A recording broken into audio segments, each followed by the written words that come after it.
নমস্কার বন্ধুরা, সবাই কেমন আছেন? অঞ্জলি রান্নাঘরে আপনাদেরকে জানাই স্বাগত। নমস্কার বন্ধুরা, সকাল থেকে খুব বৃষ্টি পড়ছে, আমি ভিজে ভিজেই কাজ করছি। বাইরে কি পরিমাণে বৃষ্টি হচ্ছে, কি রান্না করব তাই কিছু ভেবে পাচ্ছিলাম না। এদিকে দেখছি বাইরে মাছওয়ালা চলে এসেছে, তাই গিয়ে কিছুটা পরিমাণ মাছ কিনে নিয়ে চলে এলাম, আর তার সাথে একটু অল্প পরিমাণ ডিমও কিনে নিলাম। দিয়ে এরপর ভাতের হাঁড়িটা চাপিয়ে দিচ্ছি, ভাতটা বসিয়ে দিচ্ছি। বন্ধুরা, প্রচণ্ড বৃষ্টি, চারিদিকে জল পড়ছে, টালির ঘরের চাল, চারিদিক জল পড়ছে, সব ভিজে গেছে।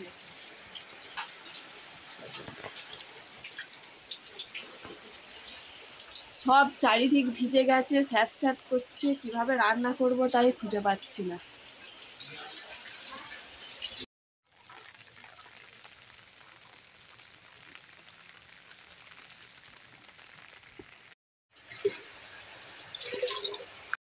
চলে এসেছি রান্নাঘরে।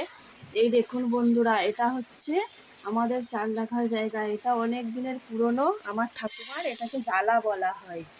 আমার মাও এতেই আজ পর্যন্ত চাল রাখছে। চালটা আমি ভালো করে রগড়ে রগড়ে ধুয়ে নেব।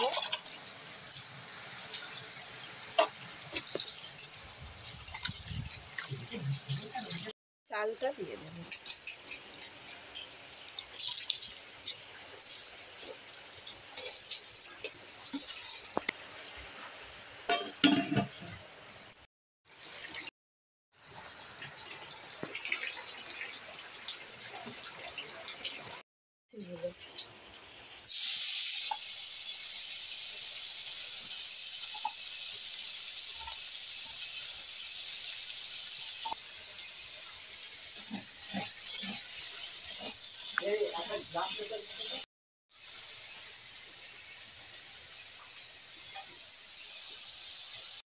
হয়ে গেছে, এরপর আমি তুলে নেব।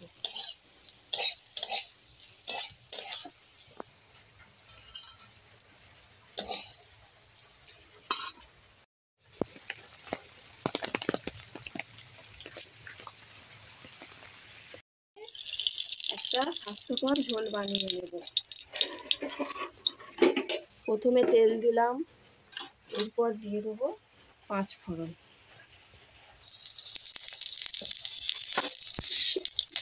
তারপর দিয়ে দেবো একটা শুকনো লঙ্কা, এরপর দিয়ে দেবো সবজিগুলো।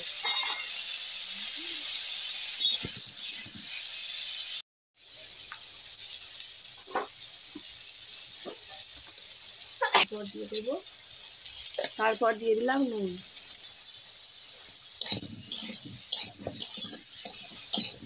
আচ্ছা, আদা বাটা, জিরে বাটা, ধনে বাটা। এরপর আমি মশলাটা দিয়ে দেব।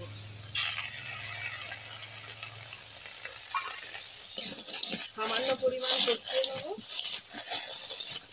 কিছু পরিমাণ সয়াবিন বড়ি।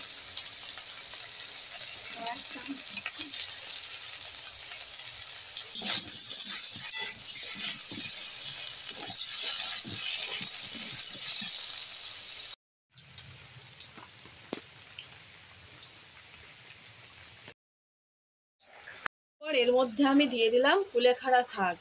আপনারা বাড়িতে এই রেসিপিটা বানিয়ে দেখতে পারেন, এটি খুবই উপকার, স্বাস্থ্যকর একটি রেসিপি। যাদের লো প্রেশার বা শরীরে রক্ত কম বা শরীর খুব দুর্বল, তারা এটি বাড়িতে তৈরি করে খেতে পারেন, দেখবেন খুবই উপকার পাবেন। তৈরি হয়ে গেছে আমাদের হালকা পাতলা সেদ্ধ ঝোল। এবার আমি ঢেলে নেব।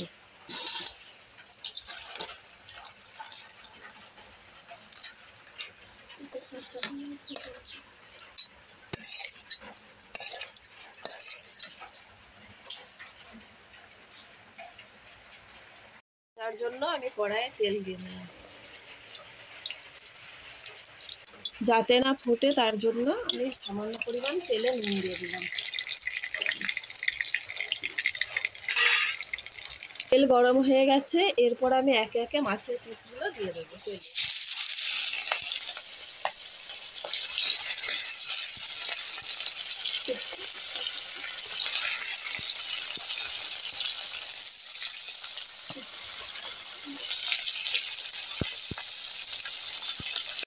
মাছটা আমি লাল লাল করে ভেজে নিলাম। তেল দিলাম, এবার পেঁয়াজটা দিয়ে দেবো।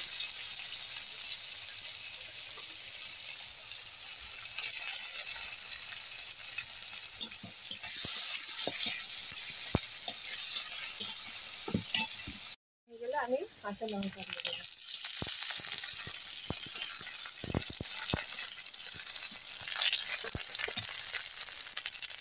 হালকা নেড়ে চেড়ে এরপর আমি দিয়ে দেবো সরষে পোস্ত, একটু আদা আর অল্প পরিমাণ জিরে বাটা।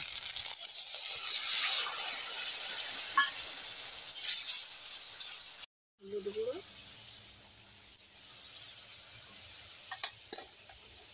কালার হওয়ার জন্য লঙ্কা গুঁড়ো।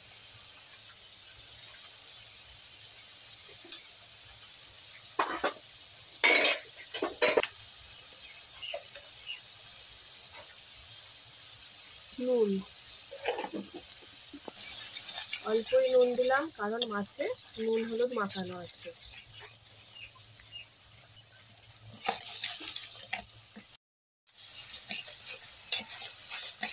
মশলা থেকে তেল ছেড়ে এলে বা ভালো করে কষানো হয়ে গেলে এর মধ্যে আমি জল দিয়ে দেবো।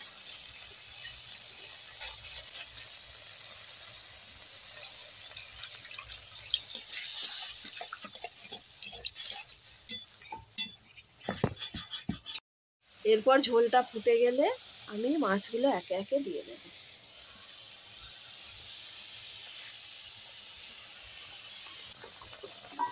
রেডি, আমি এবার নামিয়ে নিচ্ছি।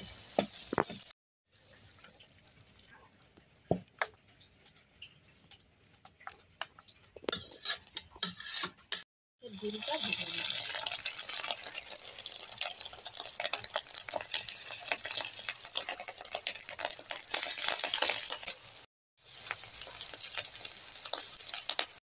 ভাজা হয়ে গেল। ডিমগুলো দেখে আমার বাপি বলছে যে মাছের ডিমগুলো ডিমের বড়া দিয়ে একটু টক কর দেখিনি। মাছের ডিম আর তেঁতুল গোলা দিয়ে আমি টক করে নেব। এদিকে কড়াইয়ে দিয়ে দিলাম তেল, তারপর দিয়ে দেব 5 ফোড়ন আর শুকনো লঙ্কা।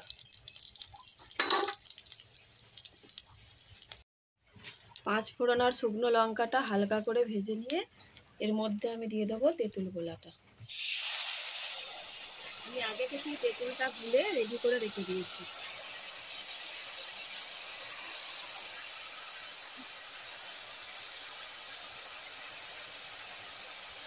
আর একটু জল দিয়ে দেবো।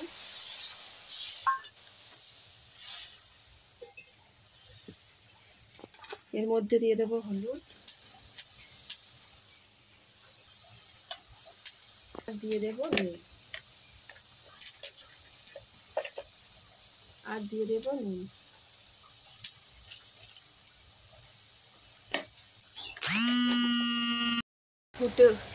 তেঁতুলটা ফুটে উঠলে আমি এর মধ্যে ডিমগুলো দিয়ে দেবো।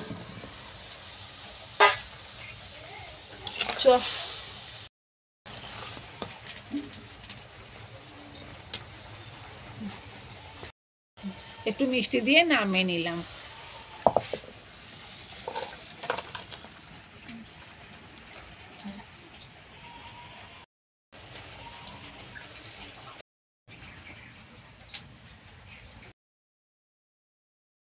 আজকে বাদল দিনে রান্নাটা দারুণ হয়েছে, জমিয়ে খাওয়া হলো।